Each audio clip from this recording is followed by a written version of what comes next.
ಎಲ್ಲರಿಗೂ ನಮಸ್ಕಾರ. ಕೊನಾರ್ಕ್ ಸೂರ್ಯ ದೇವಾಲಯ, ಒಡಿಶಾ.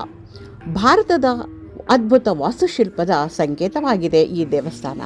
ಕೊನಾರ್ಕ್ ಎಂಬ ಪದವು ಕೋನ ಮತ್ತು ಅರ್ಕ ಎಂಬ ಎರಡು ಪದಗಳಿಂದ ಸಂಯೋಜನೆಯಾಗಿದೆ. ನಿರ್ಮಾಣ: ಇದನ್ನು 13ನೇ ಶತಮಾನದಲ್ಲಿ ಗಂಗಾ ವಂಶದ ರಾಜ ನರಸಿಂಹದೇವ ನಿರ್ಮಿಸಿದನು. ಈ ದೇವಾಲಯವನ್ನು ಕಪ್ಪು ಪಗೋಡ ಎಂದು ಕರೆಯಲಾಗುತ್ತದೆ ಮತ್ತು ಪುರಿ ಜಗನ್ನಾಥ ದೇವಾಲಯವನ್ನು ಬಿಳಿ ಪಗೋಡ ಎಂದು ಕರೆಯಲಾಗುತ್ತಿತ್ತು. ವಿನ್ಯಾಸ ಮತ್ತು ಆಕಾರ: ದೇವಾಲಯವು ಸೂರ್ಯದೇವನ ಬೃಹತ್ ರಥದ ಆಕಾರದಲ್ಲಿದೆ. ಇದರಲ್ಲಿ 24 ಚಕ್ರಗಳಿದ್ದು 7 ಕುದುರೆಗಳು ಈ ರಥವನ್ನು ಎಳೆಯುತ್ತಿರುವಂತೆ ಕೆತ್ತಲಾಗಿದೆ. ವಾಸ್ತುಶಿಲ್ಪ: ಇದು ಕಳಿಂಗ ವಾಸ್ತುಶಿಲ್ಪ ಶೈಲಿಯಲ್ಲಿದೆ. ಇಲ್ಲಿನ ಚಕ್ರಗಳು ಕೇವಲ ಅಲಂಕಾರಿಕವಲ್ಲ, ಅವುಗಳು ಸೂರ್ಯನ ನೆರಳಿನ ಆಧಾರದ ಮೇಲೆ ಸಮಯವನ್ನು ನಿಖರವಾಗಿ ತೋರಿಸುವ ಸೂರ್ಯನ ಗಡಿಯಾರಗಳಾಗಿ ಕೆಲಸ ಮಾಡುತ್ತವೆ.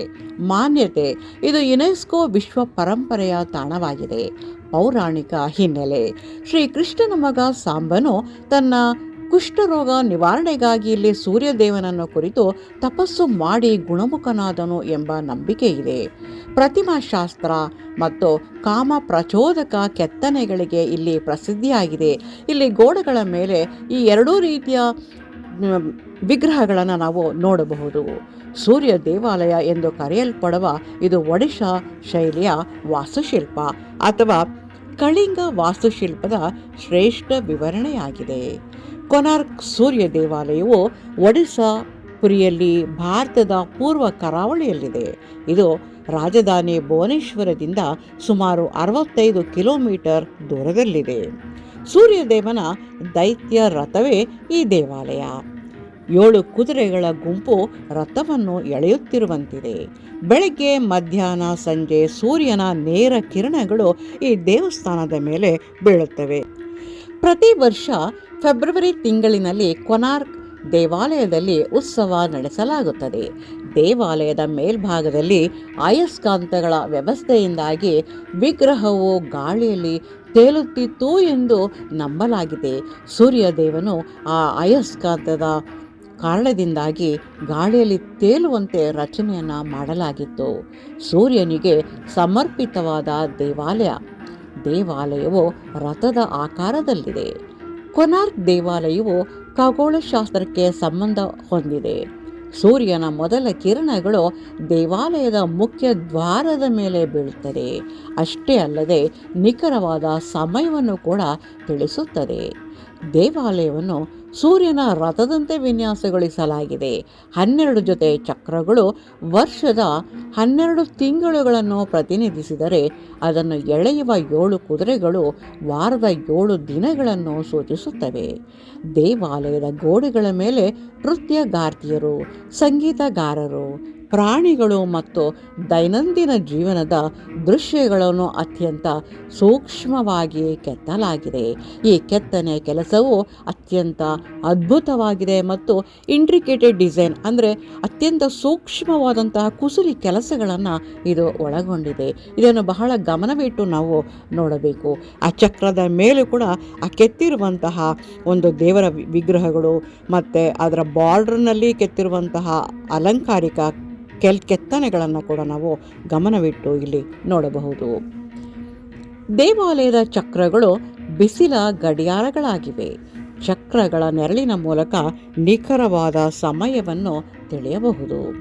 ಸಮುದ್ರಯಾನ ಮಾಡುವ ನಾವಿಕರಿಗೆ ಇದು ಕಪ್ಪು ಬಣ್ಣದ ಎತ್ತರದ ರಚನೆ ಆದ್ದರಿಂದ ಕಪ್ಪು ಪಗೋಡ ಎಂದು ಕರೆಯಲಾಗುತ್ತಿತ್ತು. ಹಾಗೆಯೇ ಜಗನ್ನಾಥನ ದೇವಾಲಯವನ್ನು ಬಿಳಿ ಪಗೋಡ ಎಂದು ಕರೆಯುತ್ತಿದ್ದರು.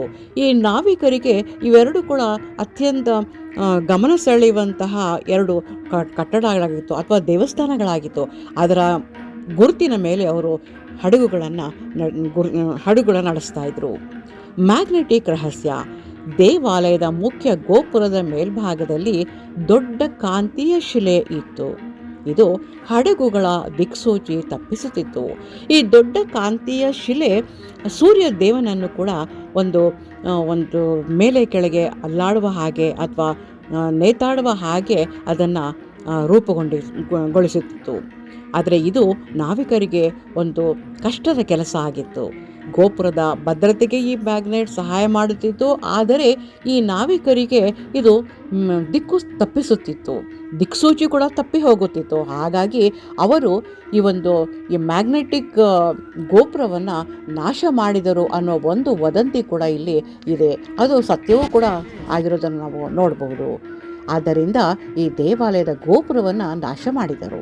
ಮತ್ತೊಂದು ಕಾರಣವೆಂದರೆ ಕರಾವಳಿ ತೀರದಲ್ಲಿರುವಂಥ ಈ ಒಂದು ದೇವಸ್ಥಾನ ಅಲ್ಲಿಂದ ಬೀಸುವಂಥ ಉಪ್ಪು ಗಾಳಿಯಿಂದ ಕೂಡ ಶಿಥಿಲಗೊಳ್ಳುತ್ತಿತ್ತು ಎಂದು ನಾವು ನಂಬಬಹುದು. ಈಗಲೂ ಕೂಡ 10 ರೂಪಾಯಿನ ನೋಟಿನ ಹಿಂಭಾಗದಲ್ಲಿ ಕೊನಾರ್ಕ್ನ ಸೂರ್ಯ ದೇವಾಲಯವನ್ನು ಕೂಡ ನಾವು ನೋಡಬಹುದು. ಅದರ ಒಂದು ಚಿತ್ರವನ್ನು ಕೂಡ ನಾವು ಇಲ್ಲಿ ನೋಡಬಹುದು. ಇಲ್ಲಿ ನಾನು ಕೊಟ್ಟಿರುವಂಥ ಒಂದು ಮಾಹಿತಿ ನಿಮಗೆ ಇಷ್ಟವಾಗಿದ್ದರೆ ಲೈಕ್ ಮಾಡಿ, ಸಬ್ಸ್ಕ್ರೈಬ್ ಮಾಡಿ.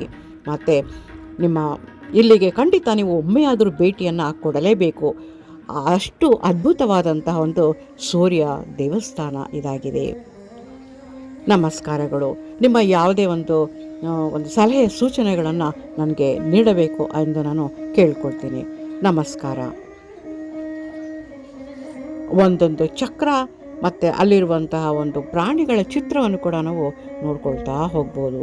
ಅತ್ಯಂತ ಸುಂದರವಾದಂತಹ ಸೂರ್ಯ ದೇವನ ದೇವಸ್ಥಾನ, ಅಂದರೆ ಸೂರ್ಯನ ಬೃಹತ್ ರಥವನ್ನು ನಾವಿಲ್ಲಿ ನೋಡ್ತಾ ಹೋಗ್ತಾ ಇರ್ತೀವಿ.